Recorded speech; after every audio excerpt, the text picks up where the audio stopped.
Hello दोस्तों, अभी तक हमने जो क्वेश्चंस किए उसमें रेक्टेंगुलर फॉर्म को पोलर फॉर्म में कन्वर्ट किया। आज हम उल्टा करेंगे, पोलर फॉर्म को रेक्टेंगुलर फॉर्म में कैसे कन्वर्ट करते हैं वो सीखेंगे। तो एक क्वेश्चन हमें दिया हुआ है 4 CIS 300 डिग्री। CIS का मतलब देखिए कुछ ऐसे है कि इसे आप ऐसे लिख सकते हैं 4, C का मतलब है कोस, उसके बाद एंगल है 30 डिग्री, 30 नहीं 300 डिग्री है, प्लस इस आई का मतलब आयोटा और एस का मतलब साइन, और एंगल कितना है 300 डिग्री सेल्सियस। तो 4 CIS 300 डिग्री को हम 4 कोस 300, सी का मतलब कोस 300 प्लस आई साइन 300 कुछ इस तरह से लिख लेंगे। ठीक है, तो एक बार मैं ब्राइटनेस वगैरह देख लेता हूं, सब कुछ ठीक है। जी हाँ, विजिबल है सब कुछ। तो आइए यहां पे, तो ये पोलर फॉर्म है, हमें इसे रेक्टेंगुलर फॉर्म में लेके आना है। तो लेट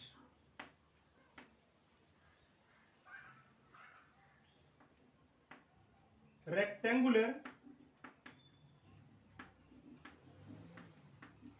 फॉर्म ऑफ द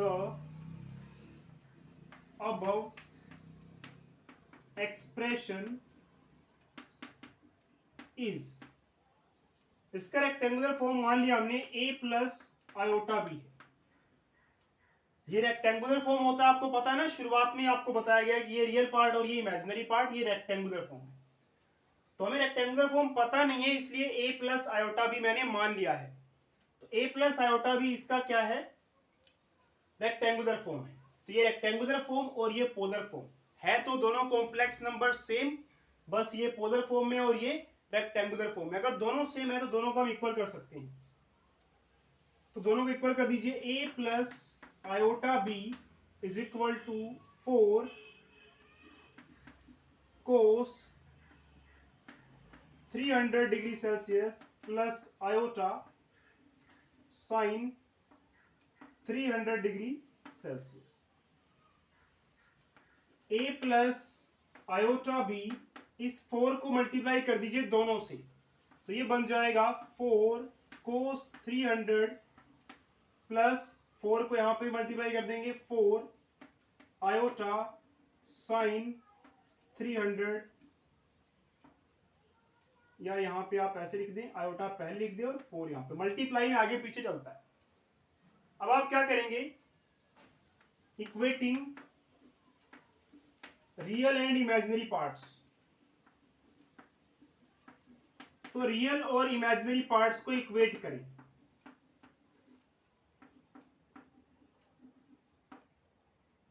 यहां पे रियल पार्ट है आपका a, जो बिना आयोटा वाला होता है वो रियल पार्ट होता है।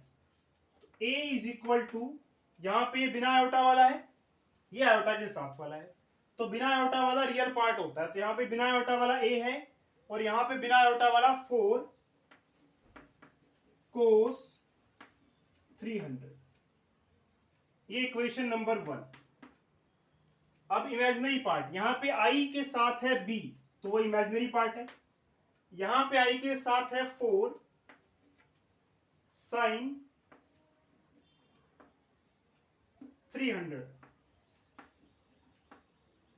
ये इक्वेशन नंबर 2।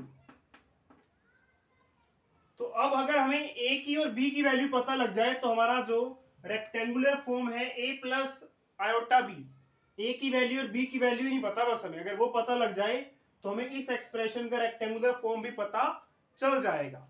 तो कुल मिलाकर हमें बस चाहिए क्या, a और b की वैल्यू। a की वैल्यू ये रही, b की वैल्यू ये रही, बस a और b की वैल्यू निकाल लेना। तो पहले हम a की वैल्यू निकालेंगे।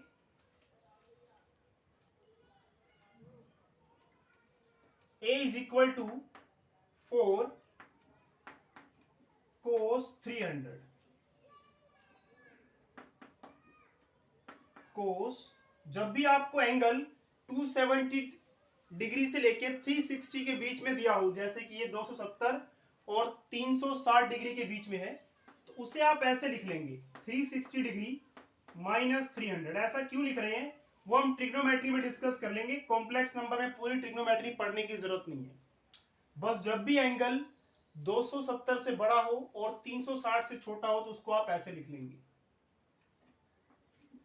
a is equal to 4 cos 360 minus 360 degree.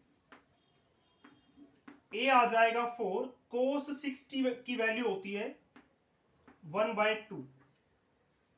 इस 2 को 4 से कैंसिल कर दे, 2 1 जा 2 और 2 के टेबल में 4 कब आएगा 2 पे आएगा।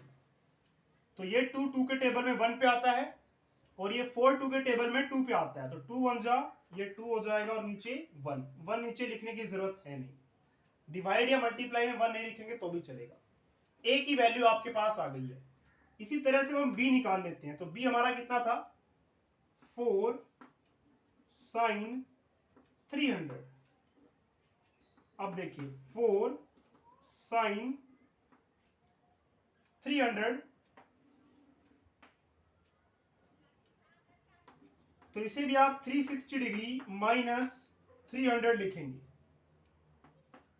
और जब भी साइन को 360 माइनस 300 लिखेंगे तो आगे माइनस भी लगाएंगे। पहले ये बात ध्यान रखें, कोस में लगाने की जरूरत नहीं होती है, इसमें लगाना है। क्यों? फोर्थ क्वाड्रेंट है, ट्रिग्नोमेट्री लग रही है, वो ट्रिग्नोमेट्री में देखेंगे जैसे मैंने आपको कहा।